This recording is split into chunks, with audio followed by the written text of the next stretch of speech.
Main en l'air. Main en l'air, j'ai dit. Le cri perçant déchira l'atmosphère feutrée du marché frais de Saint-Clément, un supermarché niché au cœur d'une petite ville française où les néons blafards éclairèrent des rangées de produits bien ordonnés. Julien Dubois, un homme de 48 ans à la stature discrète, sentit une vague d'adrénaline envahir son corps alors que le canon d'une arme, luisant sous la lumière crue, se pointait sur sa poitrine.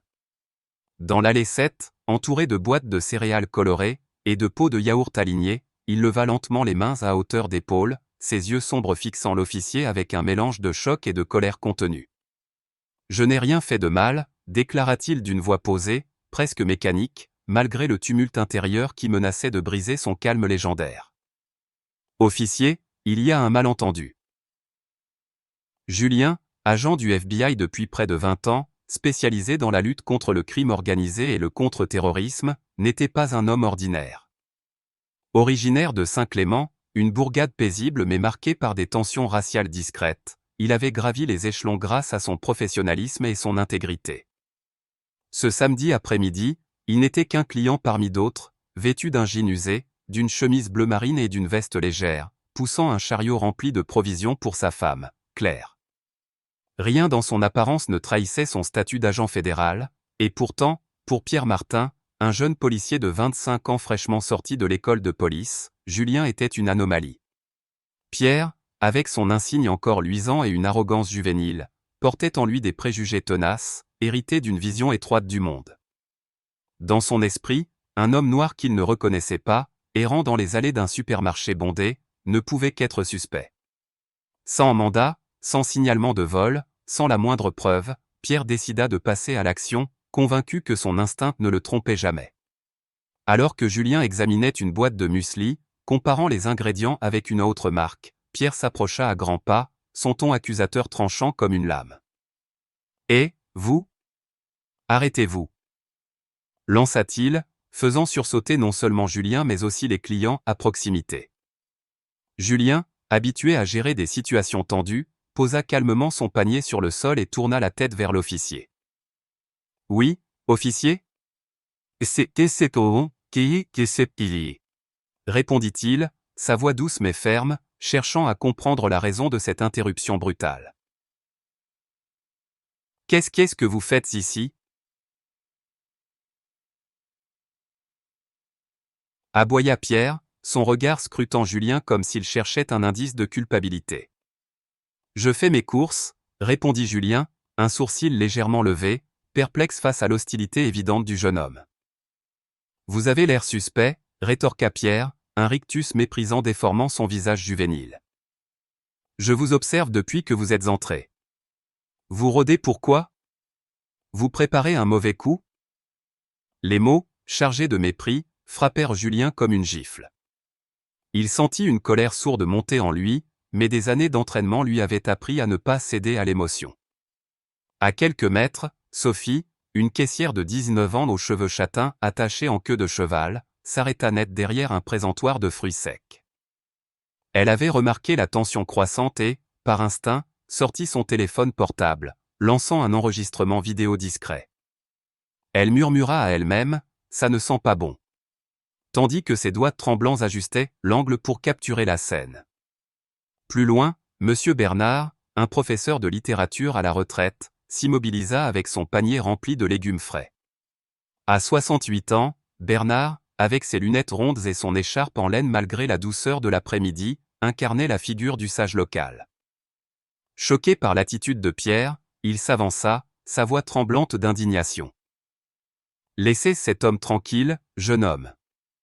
Il n'a rien fait. » lança-t-il, mais Pierre le fusilla du regard, sa main droite effleurant déjà son holster. « Restez en dehors de ça, vieux, ou je vous arrête aussi pour entrave. » menaça-t-il, son ton venimeux réduisant Bernard au silence. Le retraité recula, le cœur lourd, mais il grava chaque détail dans sa mémoire, déterminé à ne pas laisser cette injustice passer inaperçue. Julien, toujours maître de lui, tenta de désamorcer la situation. « J'habite à Saint-Clément, » dit-il, son regard planté dans celui de Pierre. « Je fais mes courses pour ma famille, comme tout le monde ici. » Mais Pierre, rouge de colère, l'interrompit brutalement. Ne me mentez pas. Montrez-moi vos papiers, tout de suite. Sa main se posa sur son arme, un geste qui fit frémir les clients autour. Une femme âgée lâcha un paquet de pâtes, qui s'écrasa au sol avec un bruit sourd. Sophie, derrière son présentoir, zooma sur Pierre, capturant chaque mouvement. Julien, conscient du danger, pesa ses options. En tant qu'agent du FBI, il savait qu'un faux mouvement pouvait transformer cette confrontation absurde en tragédie. « Je n'ai rien fait de mal », répéta-t-il, sa voix plus ferme. « Vous n'avez aucune raison légale de me demander mes papiers. » Pierre, percevant ce calme comme une forme de défi, perdit tout contrôle. « Vous résistez à un officier » hurla-t-il, dégainant son arme et la pointant directement sur la poitrine de Julien. Un murmure collectif parcourut l'allée, les clients s'écartant précipitamment, certains se cachant derrière les rayons. Sophie, le souffle court, continua de filmer, tandis que M. Bernard, figé, notait mentalement le nom sur l'insigne de Pierre. Martin. Julien, face au canon de l'arme, sentit une humiliation profonde l'envahir, mêlée d'une colère froide. Être traité comme un criminel dans sa propre ville, simplement à cause de sa couleur de peau, était une insulte à tout ce pourquoi il s'était battu. Mais il savait que résister physiquement ou montrer son badge du FBI risquait d'envenimer la situation. Pierre, inexpérimenté et emporté par ses préjugés, semblait prêt à tirer au moindre prétexte. « Je ne résiste pas », dit Julien, sa voix basse mais tranchante, ses mains toujours levées. « Vous faites une grave erreur, officier. Vous pointez une arme sur quelqu'un que vous ne connaissez pas. Je veux parler à votre supérieur, André Lefebvre. » Pierre ricana, ses yeux brillants d'une arrogance mêlée de méfiance. « Le chef ? Vous pensez que je vais gober ça ? Vous ne connaissez pas le chef Lefebvre. » Mais Julien, sans ciller, plongea lentement une main vers sa poche, gardant l'autre bien visible. « Je l'appelle maintenant, dit-il, glacial. Vous voulez lui parler ? » Pierre, déstabilisé, hésita, son arme tremblant légèrement dans ses mains. Les clients, à quelques mètres, retenaient leur souffle, tandis que Sophie, toujours en train de filmer, murmura à une collègue, « Il va trop loin. » Julien sortit son téléphone, déverrouilla l'écran d'un geste précis et composa le numéro d'André Lefebvre, son ami d'enfance devenu chef de la police de Saint-Clément. Les deux hommes avaient grandi ensemble, jouant au football dans les ruelles poussiéreuses de la ville, partageant des rêves et des confidences. Malgré leurs carrières divergentes, leur lien était resté intact, forgé par un respect mutuel. « André, c'est Julien. » dit-il lorsque la voix grave de son ami répondit. « Je suis au marché frais, rayon 7, près des céréales. J'ai un problème avec un de tes officiers, Pierre Martin. Il me menace avec une arme parce que je suis noir et que je fais mes courses. Je lui ai dit que je te connaissais, mais il ne me croit pas. » À l'autre bout du fil, André resta silencieux un instant, digérant l'information. Puis sa voix, lourde de colère contenue, résonna. « Il a pointé une arme sur toi ? Ne bouge pas, Julien. J'arrive tout de suite. » Julien raccrocha, glissant son téléphone dans sa poche tout en fixant Pierre, dont le visage blêmissait à vue d'œil. « Vous connaissez vraiment le chef ? » bégaya Pierre, sa voix tremblante, l'arme toujours pointée mais moins assurée. « Je vous l'ai dit, » répondit Julien, son ton aussi froid que l'acier du canon. « Il arrive. Vous aurez des explications à donner, et je vous conseille de réfléchir à ce que vous direz. » Les minutes qui suivirent semblèrent une éternité. Les clients, figés, observaient la scène comme une tragédie en direct. Sophie, toujours en train de filmer, sentit une goutte de sueur couler sur sa tempe. Monsieur Bernard, les poings serrés, murmura à un autre client, « C'est une honte. Dans notre ville, en plus. » Enfin, une silhouette imposante apparut à l'entrée du supermarché. André Lefebvre, en civil mais dégageant une autorité naturelle, traversa les allées à grandes enjambées, son visage marqué par une colère froide. Ignorant Pierre, il s'adressa directement à Julien. « Tu vas bien? Il t'a fait du mal ?» demanda-t-il, posant une main rassurante sur l'épaule de son ami. Julien secoua la tête, encore sous le choc de l'humiliation. « Il m'a juste insulté et menacé avec son arme, » répondit-il, sa voix teintée d'amertume. André se tourna vers Pierre, ses yeux lançant des éclairs. « Sûreté. Officier Martin, qu'est-ce que vous faites avec une arme pointée sur un agent fédéral ?» tonna-t-il. Pierre, blême, bégaya, « Chef, je pensais qu'il était suspect. Je ne savais pas. » Mais André l'interrompit, sa voix tranchante. « Rendez votre insigne et votre radio. Vous êtes suspendu sur le champ. Retournez à la station et attendez-moi dans mon bureau. » Pierre, tremblant, obéit, rengainant son arme et tendant son insigne, ses mains moites glissant sur le métal.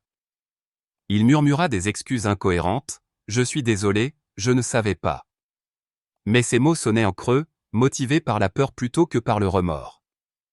André escorta Julien à l'écart, loin des regards curieux, et murmura. « Je vais m'occuper de ça, Julien.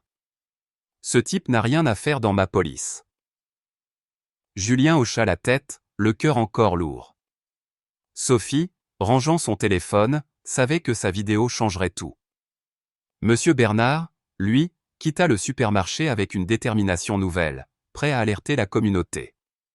Alors que Pierre s'éloignait, tête basse, sous le regard désapprobateur des clients, Julien sentit une résolution s'ancrer en lui. Cette injustice ne resterait pas sans réponse. Saint-Clément, sa ville, méritait mieux, et il s'assurerait que justice soit faite. La vidéo de Sophie, publiée anonymement sur les réseaux sociaux dans les heures qui suivirent l'incident, embrasa Saint-Clément comme une traînée de poudre. Les images granuleuses, capturées sous les néons blafards du marché frais, montraient Pierre Martin, jeune officier de police, pointant son arme sur Julien Dubois, un homme noir qui ne faisait rien d'autre que ses courses. Les cris de Pierre, son ton accusateur, et le calme stoïque de Julien face au canon d'une arme firent frémir des milliers de spectateurs en ligne. En moins d'une journée, la vidéo dépassa les frontières de la petite ville, relayée par des internautes indignés, des militants associatifs et même des chaînes d'information régionales. À Saint-Clément, une bourgade où tout le monde se connaissait, l'incident devint le sujet de toutes les conversations, des cafés au marché, en passant par les salles de classe et les dîners familiaux. Les habitants se divisèrent rapidement, certains, attachés à l'idée d'une police infaillible, défendaient Pierre, arguant qu'il était jeune, inexpérimenté, et sous pression face à une prétendue menace. D'autres, révoltés par l'injustice, exigeaient des comptes, voyant dans cette affaire le symptôme d'un mal plus profond, celui des préjugés raciaux tapis dans l'ombre de leur communauté. Héloïse Garnier, une journaliste de 32 ans travaillant pour La Voix de Saint-Clément, un quotidien local connu pour ses enquêtes approfondies, saisit l'opportunité. Dans un article intitulé « Une arme contre l'innocence, l'injustice au cœur de Saint-Clément », elle décrivit l'incident avec une plume acérée, mêlant rigueur journalistique et indignation morale. Comment d'un homme, simplement parce qu'il est noir, peut-il être traité comme un criminel dans un lieu aussi banal qu'un supermarché ? Écrivait-elle, interpellant directement les consciences. Son article, publié en première page, amplifia le débat, attirant l'attention de médias nationaux et mettant une pression considérable sur la police de Saint-Clément. André Lefebvre, chef de la police et ami d'enfance de Julien, ne perdit pas de temps. Fidèle à sa promesse, il lança une enquête interne immédiate, confiée à Madame Claire Dupont, une enquêtrice indépendante de 50 ans, réputée pour son impartialité et son intransigeance. Claire, ancienne magistrate reconvertie dans les investigations internes, avait une réputation irréprochable dans les cercles judiciaires de la région. André lui donna carte blanche, insistant pour que l'enquête soit rapide, rigoureuse et transparente. « Je veux la vérité, Claire », lui dit-il dans son bureau sobre, orné d'une vieille photo de lui et Julien jouant au football adolescent. « Cet incident est une tache sur notre ville, et je ne tolérerai pas qu'il soit étouffé. » Claire hocha la tête, ses lunettes cerclées d'acier reflétant la lumière tamisée. « Vous l'aurez, André. Personne ne passera entre les mailles. » L'enquête débuta par l'audition de Julien, qui se présenta au commissariat le lendemain matin, vêtu d'un costume sombre qui contrastait avec son air fatigué. Malgré l'humiliation encore vive, il relata les faits avec une précision chirurgicale, fruit de ses années d'expérience au FBI. Pierre Martin m'a abordé sans raison, expliqua-t-il, assis face à Claire dans une salle d'interrogatoire austère. Il m'a accusé de rôder, de préparer un mauvais coup, sans la moindre preuve. Quand j'ai refusé de lui montrer mes papiers, il a dégainé son arme et m'a menacé. Ce n'était pas une erreur de jugement, Madame Dupont. C'était du préjugé racial, pur et simple. Claire, prenant des notes méticuleuses, l'écouta sans l'interrompre, ses questions précises visant à établir chaque détail, l'heure exacte, la disposition des lieux, les mots exacts de Pierre. Julien, malgré la colère qui couvait encore, répondit avec un calme qui impressionna même l'enquêtrice. Les images des caméras de sécurité du marché frais, récupérées par Claire le jour même, corroborèrent simple récit de Julien. On y voyait Pierre s'approcher de lui sans provocation, son langage corporel agressif, son arme dégainée sans justification apparente. La vidéo montrait aussi Julien, immobile, levant les mains avec une dignité qui contrastait avec la panique croissante de Pierre lorsque ce dernier réalisa qu'il avait peut-être fait une erreur monumentale. Sophie, convoquée comme témoin, raconta comment elle avait décidé de filmer la scène. J'ai vu l'officier Martin s'approcher de cet homme avec une hostilité qui n'avait aucun sens, expliqua-t-elle, nerveuse mais déterminée, ses mains triturant un mouchoir en papier. J'ai sorti mon téléphone parce que je sentais que quelque chose de grave allait se passer. Je ne pouvais pas rester sans rien faire. Son témoignage, sincère et poignant, ajouta une couche d'authenticité à l'enquête. Mais Sophie ne s'attendait pas aux répercussions de son acte. Au supermarché, certains collègues lui reprochèrent d'avoir trahi la communauté en publiant la vidéo. Tu aurais dû en parler au patron d'abord, lui lança une caissière plus âgée, le regard désapprobateur. Sophie, blessée mais résolue, répondit simplement. Ce n'était pas une question de loyauté. C'était une question de justice. Héloïse, ayant eu vent de l'implication de Sophie, la contacta pour un entretien. Dans un café discret à l'écart du centre-ville, Sophie raconta son histoire, et Héloïse, impressionnée par son courage, promit de protéger son anonymat tout en mettant en lumière son rôle dans l'affaire. Monsieur Bernard, le professeur à la retraite, fut également interrogé. Assis dans la même salle que Julien, il décrivit l'incident avec une précision digne de ses années d'enseignement. J'ai vu cet officier, Pierre Martin, s'en prendre à un homme qui ne faisait rien de mal, déclara-t-il, ses lunettes glissant légèrement sur son nez. Quand j'ai essayé d'intervenir, il m'a menacé, m'a traité de vieux et m'a ordonné de me taire. J'ai enseigné l'égalité et la justice toute ma vie, Madame Dupont, et voir une telle scène dans ma ville m'a brisé le cœur. Bernard, connu pour son engagement communautaire, ne s'arrêta pas là. Le soir même, il organisa une réunion improvisée dans la salle des fêtes de Saint-Clément, un bâtiment ancien aux murs ornés de fresques délavées. Une trentaine d'habitants, jeunes et vieux, s'y réunirent, partageant leurs propres expériences de préjugés ou de discrimination. Parmi eux se trouvait Lucas, un adolescent de 16 ans passionné par les séries policières, mais troublé par l'incident. « Je veux devenir policier », confia-t-il à Bernard après la réunion, ses yeux brillants d'une détermination juvénile. « Mais je ne veux pas être comme cet officier Martin. Je veux faire les choses de bien. » Bernard, ému, posa une main sur son épaule. « Alors commence par écouter, Lucas. Écoute les gens, leurs histoires.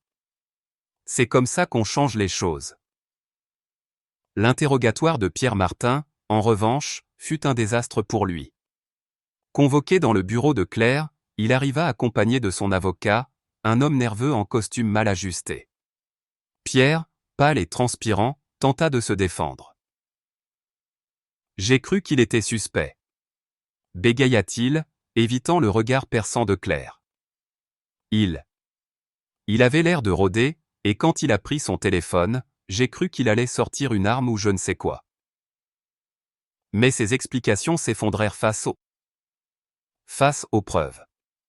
Les vidéos montraient clairement qu'il avait agi sans provocation, et son propre comportement, son ton accusateur, ses gestes brusques, trahissaient un préjugé évident.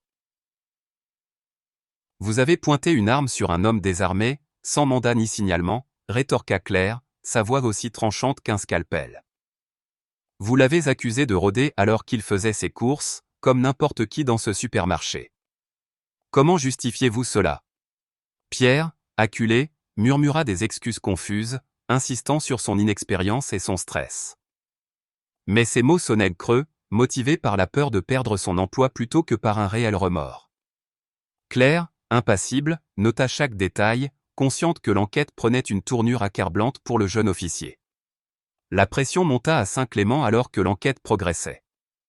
La vidéo de Sophie, désormais visionnée des milliers de fois, attira l'attention d'associations de défense des droits humains, qui organisèrent une petite manifestation devant la mairie, brandissant des pancartes avec des slogans comme « Justice pour Julien » et « Non au profilage racial ». André, débordé par les appels des médias et les demandes d'explications, tint une conférence de presse brève mais ferme. La police de Saint-Clément ne tolère aucun comportement discriminatoire, déclara-t-il, son regard droit face aux caméras. Une enquête approfondie est en cours, et les responsables seront tenus pour responsables. Mais ces mots, bien que sincères, ne suffirent pas à apaiser tout le monde. Dans les cafés, certains habitants, comme Paul, un garagiste bourru, défendaient Pierre. C'est un gamin, il a paniqué, grogna-t-il à une table du café du coin. On ne va pas ruiner sa carrière pour une erreur. À l'opposé, des voix comme celle de Marie, une enseignante d'école primaire, appelaient à des réformes. Si un officier peut menacer un homme innocent à cause de sa couleur de peau, comment peut-on faire confiance à la police? Demanda-t-elle lors de la réunion organisée par Bernard. Le conseil de discipline, présidé par André, se réunit une semaine après l'incident dans une salle austère du commissariat. Claire présenta son rapport, un document de plusieurs pages détaillant les violations de Pierre. Usage injustifié de la force, abus d'autorité, comportement discriminatoire et tentative de justification mensongère. Les vidéos, projetées sur un écran, parlèrent d'elles-mêmes. Julien, préférant éviter une confrontation directe, choisit de ne pas assister à l'audience en personne. À la place, il envoya une déclaration écrite, lue à haute voix par Claire. Être visé par une arme dans ma propre ville, simplement à cause de ma couleur de peau, est une blessure qui ne s'efface pas facilement, écrivait-il. Un officier comme Pierre Martin, qui agit par préjugé et non par raison, représente un danger pour la communauté. Il ne mérite pas de porter un insigne. Les mots de Julien, empreints de dignité et de fermeté, pesèrent lourd dans la salle. Pierre, flanqué de son avocat, tenta une dernière défense, plaidant l'inexpérience et le stress. « Je suis désolé », murmura-t-il, les larmes aux yeux, mais ses excuses semblaient motivées par la peur des conséquences plutôt que par une réelle prise de conscience. Le conseil, composé d'André, de Claire et de 2 officiers supérieurs, délibéra pendant 1 heure. La décision fut unanime. Pierre Martin fut révoqué sur le champ, son insigne et son arme confisquées, sa carrière dans la police terminée avant même d'avoir vraiment commencé. André, en tant que président, prononça la sentence avec une gravité qui fit taire la salle. Ce comportement n'a pas sa place dans notre département, ni dans aucune force de police, déclara-t-il. Saint-Clément mérite mieux. Mais la révocation de Pierre ne mit pas fin aux tensions. Si beaucoup saluèrent la décision comme un pas vers la justice, d'autres y virent une punition excessive. Héloïse, dans un nouvel article, appela à des réformes structurelles pour prévenir de futurs incidents. La révocation d'un officier est un début, écrivit-elle, mais sans changement profond dans la formation et la supervision, d'autres Pierre Martin émergeront. Sophie, désormais connue comme leur caissière courageuse, reçut des messages de soutien, mais aussi des critiques acerbes de ceux qui l'accusaient de diviser la ville. Monsieur Bernard, lui, continua d'organiser des réunions communautaires, convaincu que le dialogue était la clé pour guérir les blessures. Lucas, inspiré par les événements, s'inscrivit à un programme de mentorat policier, rêvant de devenir un officier qui protégerait plutôt que menacerait. Julien, de son côté, réfléchissait à la manière de transformer cette épreuve en un levier pour le changement. Alors qu'il marchait dans les rues de Saint-Clément, sous les platanes bordant la place centrale, il sentit une détermination nouvelle s'ancrer en lui. Cette affaire ne se terminerait pas avec la révocation de Pierre. Elle marquerait le début d'une lutte plus large, pour une ville et un pays, où la justice prévaudrait sur le préjugé. Quelques semaines après la révocation de Pierre Martin, Julien Dubois monta sur l'estrade d'une académie de police régionale, face à un auditoire de recrues au visage tendu et d'officiers chevronnés au regard scrutateur. La salle, baignée d'une lumière tamisée, vibrait d'une attente silencieuse. Julien, vêtu d'un costume gris impeccablement taillé, ajusta le micro et prit une profonde inspiration. « J'ai été menacé d'une arme dans mon propre supermarché », commença-t-il, sa voix résonnant avec une autorité calme mais inébranlable. « Non pas à cause de mes actes, mais à cause de la couleur de ma peau. Ce jour-là, j'ai dû choisir entre la colère et la dignité, et j'ai choisi la dignité. Mais ce choix ne devrait jamais être imposé à quiconque. » Son récit, mêlant retenue et conviction, captiva l'auditoire. Parmi les jeunes recrues, Lucas, l'adolescent de 16 ans de Saint-Clément, était assis au premier rang, ses yeux brillants d'admiration. Fasciné par les séries policières depuis l'enfance, il avait toujours rêvé de porter l'uniforme, mais l'incident du marché frais avait ébranlé ses certitudes. Écoutant Julien, il sentit une flamme s'allumer en lui. Il voulait devenir un policier différent, un gardien de la justice, pas un vecteur de préjugés. À la fin de la conférence, Lucas s'approcha timidement de Julien, serrant un carnet où il avait griffonné des notes. « Monsieur Dubois » dit-il, la voix hésitante, « votre histoire. Elle m'a donné envie de faire mieux.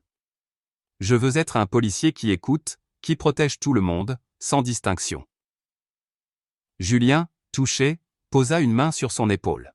« Alors commence par apprendre, Lucas. Écoute les gens, leurs peurs, leurs espoirs. C'est comme ça qu'on construit une communauté. » Ce moment, simple mais chargé de sens, marqua le début d'un lien qui allait façonner l'avenir de Lucas. À Saint-Clément, André Lefebvre, déterminé à transformer l'incident en une opportunité de changement, lança une série de réformes audacieuses au sein du département de police. Dans son bureau, où trônait toujours la photo jaunie de lui et Julien adolescent, il réunit son équipe pour annoncer un plan ambitieux, des formations obligatoires sur les préjugés inconscients, dispensées par des experts en psychologie sociale, des évaluations psychologiques régulières pour tous les officiers, visant à détecter les comportements à risque, et la création d'un conseil de surveillance civile, chargé de superviser les plaintes contre la police. Ce conseil, composé de citoyens de divers horizons, inclut M. Bernard, le professeur à la retraite, dont la voix respectée dans la communauté en faisait un choix naturel. « Nous devons regagner la confiance des habitants », déclara André lors d'une réunion publique, tenue dans la salle des fêtes où Bernard avait organisé son premier rassemblement. « Ce qui s'est passé avec Julien Dubois est inacceptable, et je m'engage à ce que cela ne se reproduise jamais. » Les habitants, encore divisés, accueillirent ces paroles avec un mélange de scepticisme et d'espoir. Mais André ne s'arrêta pas là. Inspiré par une suggestion de Bernard, il lança un programme de mentorat, pairing des officiers expérimentés avec des recrues pour transmettre des valeurs d'intégrité et de respect. Lucas, enthousiaste, s'inscrivit immédiatement, passant ses week-ends à accompagner des patrouilles et à discuter avec des officiers comme Claire Dupont, l'enquêtrice indépendante, qui partageait avec lui des leçons tirées de ses années dans la magistrature.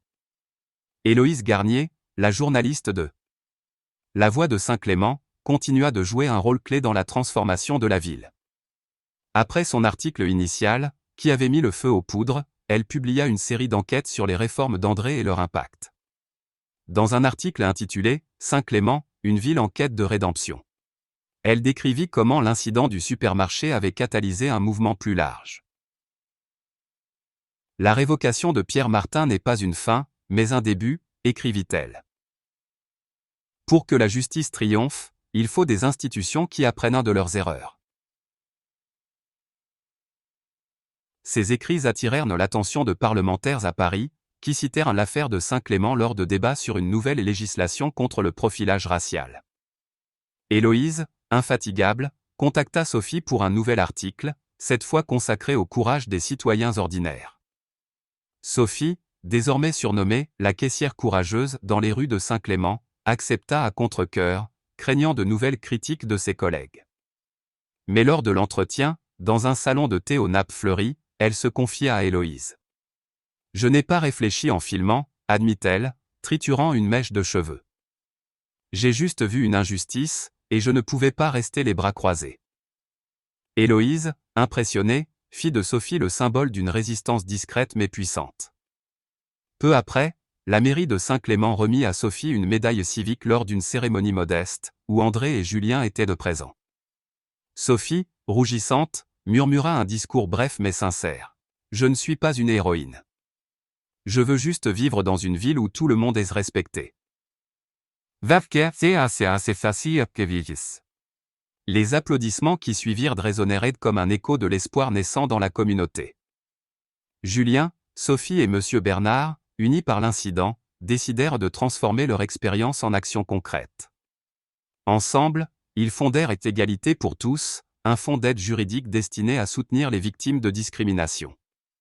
Lors d'une réunion dans la maison de Bernard, un cottage au volet bleu entouré de rosiers, ils définirent leur mission.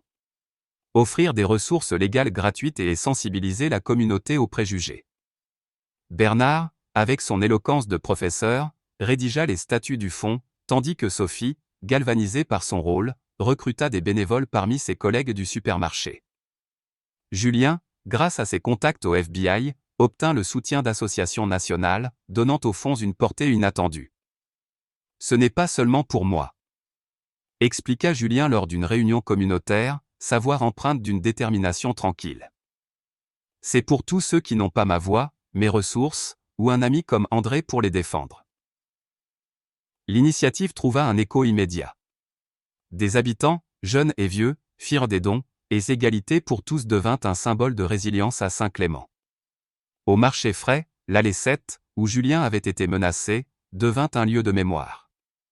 Une plaque discrète fut installée sur le présentoir des céréales, gravée des mots. « Le respect vit ici. » Les clients, en passant, s'arrêtaient parfois pour la lire, et les employés rapportaient une atmosphère plus légère, avec moins d'appels à la sécurité et plus de sourires échangés. Julien, qui revenait désormais régulièrement au supermarché, non pas pour faire des courses mais pour saluer les employés et discuter avec les clients, était souvent reconnu. « Vous êtes l'agent du FBI, n'est-ce pas ?» lui demanda une vieille dame un jour, son panier rempli de pommes. Julien sourit, hochant la tête.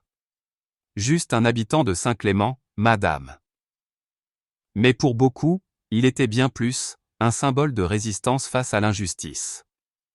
Pierre Martin, quant à lui, disparut des radars après sa révocation. Licencié sans pension ni perspective dans d'autres forces de l'ordre, il fit face à une action civile intentée par Julien pour préjudice moral. Lors d'une médiation, organisée dans un cabinet d'avocats à l'écart de la ville, Pierre, les traits tirés, présenta des excuses. « Je me suis trompé », murmura-t-il, évitant le regard de Julien. « Je n'avais pas compris.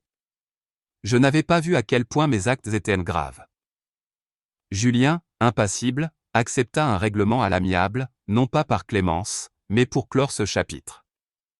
Il savait que les excuses de Pierre, bien que sincères cette fois, étaient nées d'une prise de conscience tardive, motivée par la perte de tout ce qu'il avait construit. Pourtant, dans un café de Saint-Clément, quelques mois plus tard, leurs chemins se croisèrent par hasard. Pierre, attablé seul, leva les yeux vers Julien.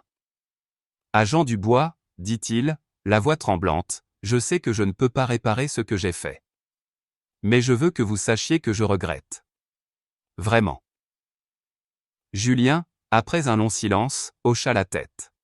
« Alors prouvez-le, Pierre. Changez. » Ce fut leur dernière interaction, mais pour Julien, ce moment marqua une forme de clôture, sinon de pardon. Les réformes d'André portèrent leurs fruits au fil des mois. Les formations anti-préjugés, animées par des experts venus de Paris, devinrent un modèle pour d'autres commissariats de la région. Le conseil de surveillance civile, sous la houlette de Bernard, examina chaque plainte avec une rigueur qui rassura les habitants.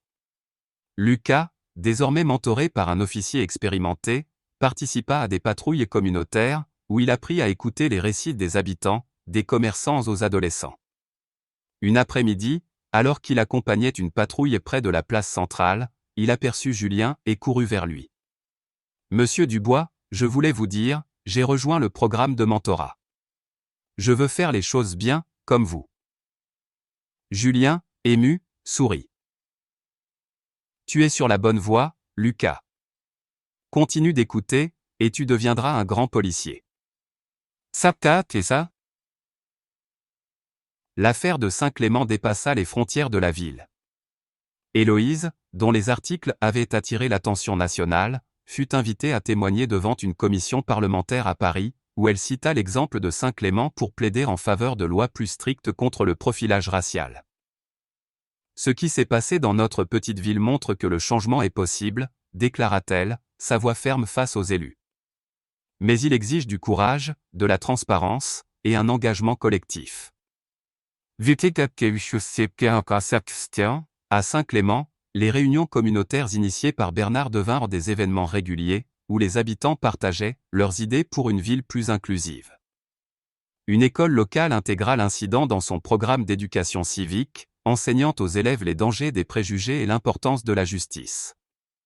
Une fresque, peinte par des adolescents sur un mur près de la mairie, représentait Julien et André côte à côte, symbole d'unité et de changement.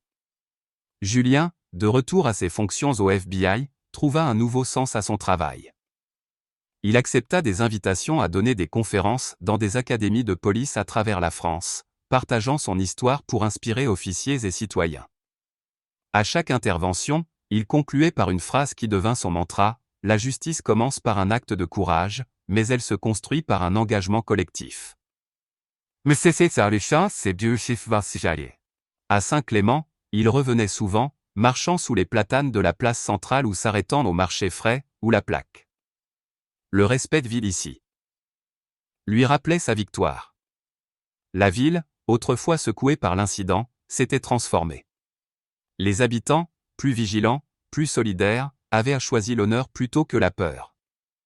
Saint-Clément devint un modèle, non seulement pour la région, mais pour tout un pays en quête de justice. Et pour Julien, chaque pas dans les rues de sa ville natale était une preuve que la dignité, lorsqu'elle est défendue avec courage, pouvait changer le cours de l'histoire. Avertissement. Cette histoire est entièrement fictive.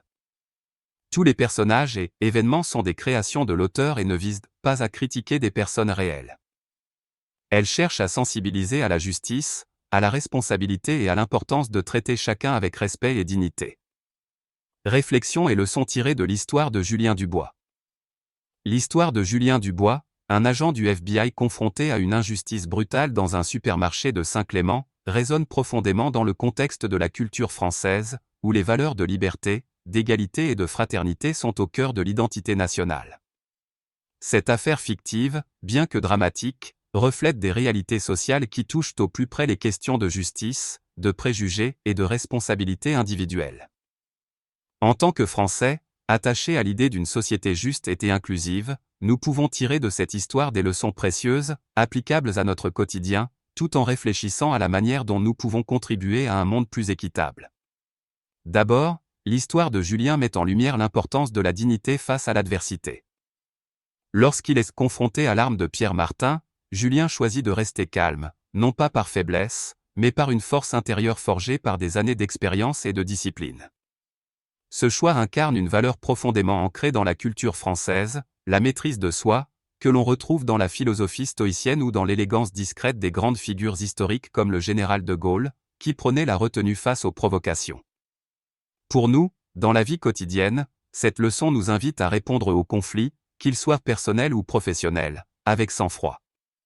Que ce soit face à une remarque injuste au travail ou à une dispute dans un cercle amical, garder son calme permet non seulement de désamorcer les tensions, mais aussi de préserver sa propre intégrité.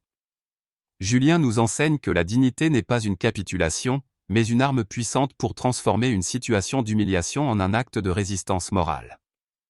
Ensuite, l'histoire souligne le pouvoir des liens humains et de la solidarité. La relation entre Julien et André Lefebvre, forgée dans l'enfance, joue un rôle clé dans la résolution de l'incident. Dans une société française où l'amitié et les réseaux communautaires occupent une place centrale, pensons aux repas partagés dans les villages ou aux associations locales. Cette dynamique rappelle que nos connexions personnelles peuvent être des leviers pour le changement. La solidarité manifestée par Sophie, qui filme l'incident, et par Monsieur Bernard, qui organise des réunions communautaires, illustre également une valeur chère aux Français, l'engagement citoyen. Dans nos vies, cela signifie que nous devons agir lorsque nous sommes témoins d'une injustice, que ce soit en dénonçant un comportement discriminatoire ou en soutenant une cause juste. Sophie, une simple caissière, devient une héroïne en prenant son téléphone, prouvant que chacun, quel que soit son statut, peut faire une différence. En appliquant cette leçon, nous pouvons nous inspirer des mouvements citoyens français, comme les manifestations pour l'égalité ou les pétitions locales, pour nous engager activement dans nos communautés. Un autre enseignement majeur concerne la lutte contre les préjugés. L'incident causé par Pierre Martin est le fruit d'un préjugé racial, un problème qui, bien que parfois dissimulé, reste une réalité dans de nombreuses sociétés, y compris en France. La culture française, marquée par des débats sur la laïcité et l'intégration, nous pousse à réfléchir à nos propres biais. L'histoire nous rappelle que les préjugés, souvent inconscients, peuvent avoir des conséquences dévastatrices lorsqu'ils sont combinés avec le pouvoir, comme celui d'un officier de police. Appliquer cette leçon dans la vie quotidienne signifie examiner nos propres jugements, que ce soit envers un voisin, un collègue ou un étranger. Cela peut passer par des gestes simples, écouter activement une personne différente de nous, questionner nos premières impressions ou participer à des formations sur la diversité. À l'image des réformes d'André, qui introduit des formations anti-préjugés, nous pouvons chercher à nous éduquer pour devenir plus justes et ouverts d'esprit. Enfin, l'histoire met en avant la nécessité de l'action collective pour un changement durable. La création du fonds « Égalité pour tous » par Julien, Sophie et Bernard montre que la justice ne s'arrête pas à une victoire individuelle, mais exige un effort commun. En France, où les mouvements sociaux, comme ceux des Gilets jaunes ou des manifestations pour les droits des femmes, ont souvent transformé la société, cette leçon résonne particulièrement. Elle nous encourage à rejoindre des initiatives locales, qu'il s'agisse de comités de quartier, d'associations caritatives ou de forums citoyens, pour construire une société plus équitable. Comme Julien, qui transforme son épreuve en conférence éducative, nous pouvons utiliser nos expériences personnelles pour inspirer et éduquer les autres. Si cette histoire vous a touché, si elle vous a fait réfléchir à la justice et à la solidarité, alors agissez. Cliquez sur le bouton j'aime pour montrer votre soutien, partagez cette vidéo avec vos amis et votre famille pour amplifier ce message d'espoir et de changement. Abonnez-vous à notre chaîne pour ne pas manquer nos prochaines histoires inspirantes, et laissez un commentaire ci-dessous pour partager vos réflexions ou vos propres expériences. Ensemble, faisons de chaque acte de courage un pas vers une société plus juste. Rejoignez-nous dans cette mission, votre voix compte.